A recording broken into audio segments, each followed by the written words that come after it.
అందరికీ నమస్కారం. ముందుగా ఈ వీడియోకి ఒక లైక్ కొట్టి ప్రతి ఒక్కరు ఛానల్ని సబ్స్క్రైబ్ చేసుకోండి. ప్రతి తల్లిదండ్రుల కోరిక ఒక్కటే, తమ పిల్లలు ఆరోగ్యంగా, బలంగా, తెలివిగా పెరగాలి అని.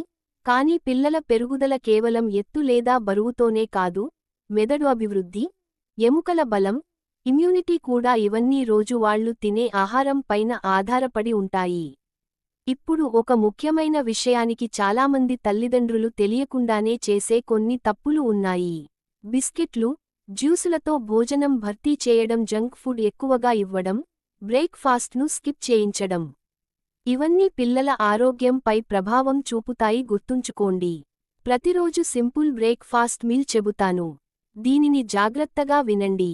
బ్రేక్ఫాస్ట్లో పాలతో పాటు గుడ్డు లేదా దోస, అలాగే ఒక పండు ఇవ్వండి. లంచ్లో అన్నం లేదా రొట్టె, పప్పు, కూర, పెరుగు ఉండేలా చూడండి. స్నాక్ టైంలో ఒక పండు మరియు కొంచెం నట్స్ ఉండేలా చూడండి. డిన్నర్లో తేలికైన భోజనం ఇవ్వాలి.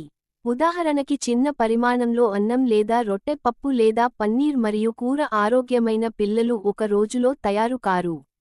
ప్రతిరోజు పెట్టే చిన్న చిన్న ఆహార అలవాటులతోనే వాళ్ళ భవిష్యత్తు తయారవుతుంది. పిల్లలు వయసు అనేది లైఫ్ టైంలో ఒక్కసారి మాత్రమే వచ్చే గ్రోత్ స్టేజ్.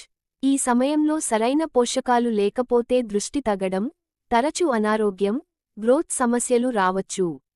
అందుకే ఈ వీడియోలో పెరుగుతున్న పిల్లలు ప్రతిరోజు తప్పకుండా తినాల్సిన ముఖ్యమైన ఆహారాలను స్పష్టంగా తెలుసుకుందాం. పాలు, పెరుగు, పన్నీర్, చీజ్ ఇవి పిల్లల ఎముకలకు చాలా అవసరం. పాలలో ఉన్న కాల్షియం ఎముకలను బలంగా చేస్తుంది. అలాగే ప్రోటీన్ పిల్లల కండరాల పెరుగుదలకు సహాయపడుతుంది. రోజుకు 200 నుంచి 400 మిల్లీలీటర్ల పాలు లేదా ఒక కప్పు పెరుగు లేదా పన్నీర్ ఇస్తే సరిపోతుంది. జీర్ణక్రియ బాగా జరిగితే పోషకాలు శరీరానికి బాగా చేరుతాయి. అందుకే రోజుకు ఒక చిన్న కప్పు పెరుగు పిల్లల డైట్లో ఉండేలా చూసుకోండి. పండ్లు జ్యూస్ కాదు, మొత్తం పండుగానే ఇవ్వండి. ఆపిల్, అరటి, నారింజ, పప్పాయ వంటి పండ్లు పిల్లలకు అవసరమైన విటమిన్లు, యాంటీ ఆక్సిడెంట్లు, ఫైబర్ అందిస్తాయి. అందుకే రోజు కనీసం 2 రకాల పండ్లు పిల్లల డైట్లో ఉండేలా చూడండి. కూరగాయలు, ప్రత్యేకంగా ఆకుకూరలు, పిల్లలు ఆరోగ్యానికి చాలా ముఖ్యమైనది. పాలకూర, క్యారెట్, బీన్స్, గుమ్మడికాయ వంటి కూరగాయలు ఐరన్, విటమిన్ ఏ, ప్రోటీన్లు అందిస్తాయి. ఇది రోగనిరోధక శక్తి పెంచి కంటి ఆరోగ్యాన్ని మెరుగుపరుస్తాయి. రోజుకు సుమారు 1 నుండి 2 కప్పుల కూరగాయలు పిల్లల డైట్లో ఉండాలి. అందులో 1 కప్పు ఆకుకూర అయితే ఇంకా మంచిది. గుడ్లు, ఇవి నిజంగా ఒక సూపర్ ఫుడ్. ఇందులో ఉన్న హై క్వాలిటీ ప్రోటీన్ పిల్లల శరీర పెరుగుదలకు చాలా సహాయపడుతుంది. అలాగే గుడ్లలో ఉన్న హోలీ అనే పోషకం మెదడు అభివృద్ధికి చాలా ముఖ్యమైనది. నాన్ వెజ్ తినే పిల్లలకు రోజుకు 1 గుడ్డు సరిపోతుంది. చిన్నపిల్లలకు అయితే అర గుడ్డుతో కూడా మెల్లగా ప్రారంభించవచ్చు. ఒమేగా 3 ఉన్న ఆహారాలు, చేపలు, వాల్నట్, అవసగింజలు ఒమేగా 3 పోటీ యాసిడ్స్ అందిస్తాయి. ఇవి పిల్లల మెదడు అభివృద్ధికి మరియు కంటి ఆరోగ్యానికి చాలా అవసరం. చేపలు తినే పిల్లలకు వారానికి 2 నుంచి 3 సార్లు ఒక చిన్న పీస్ సరిపోతుంది. వెజిటేరియన్ పిల్లలకు అయితే రోజుకు 1 స్పూన్ అవసగింజల పొడి ఇవ్వటం మంచిది. ఐరన్ ఉన్న ఆహారాలు, పాలకూర, ఖర్జూరం లేదా బెల్లం పిల్లలు డైట్లో ఉంచాలి. ఇవే కాకుండా విటమిన్ సి ఉన్న ఆహారంతో కలిపి ఇస్తే ఐరన్ శరీరానికి ఇంకా బాగా చేరుతుంది. ఇవి ప్రోటీన్తో పాటు ఐరన్, జింక్ కూడా అందిస్తాయి.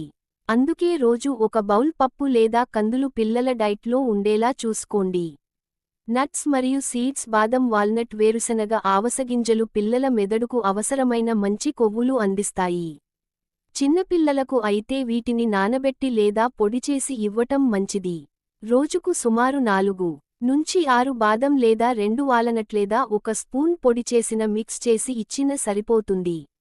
సంపూర్ణ ధాన్యాలు, బ్రౌన్ రైస్, ఓట్స్, గోధుమ రొట్టె పిల్లలకు రోజంతా ఎనర్జీ ఇస్తాయి. వీటిలో ఉన్న బి విటమిన్ మెదడు పని తీరుకు చాలా అవసరం. అందుకే ఇది పిల్లల రోజువారీ ప్రధాన ఆహారం కావాలి. రోజుకు సుమారు 2 సార్లు అన్నం లేదా రొట్టె ఇస్తే పిల్లలు ఎనర్జీ అవసరానికి ఇది ప్రధాన ఆధారంగా పనిచేస్తుంది. పప్పులు మరియు కందులు, పెసరపప్పు, కందిపప్పు, రాజ్మా, కాబులి శనగలు వంటి వాటి ద్వారా పిల్లలకు అవసరమైన మంచి ప్రోటీన్ అందుతుంది. మంచి కొవ్వులు నెయ్యి, ఆలివ్ ఆయిల్ వంటి వాటిని చిన్న మోతాదులో ఇవ్వడం చాలా ఉపయోగకరం. ఇవి పిల్లల హార్మోన్ బాలన్స్కి మరియు మెదడు పోషణకి సహాయపడతాయి. రోజుకు సుమారు 1 నుండి 2 స్పూన్ల నెయ్యి లేదా ఆలివ్ ఆయిల్ ఇస్తే సరిపోతుంది. కానీ అతిగా ఇవ్వకుండా మోతాదులోనే ఇవ్వటం ముఖ్యం. పెరుగు మరియు ఫార్మా డైట్ ఫుడ్స్గా వంటి ఆహారాలు గట్ హెల్త్ను మెరుగుపరుస్తాయి.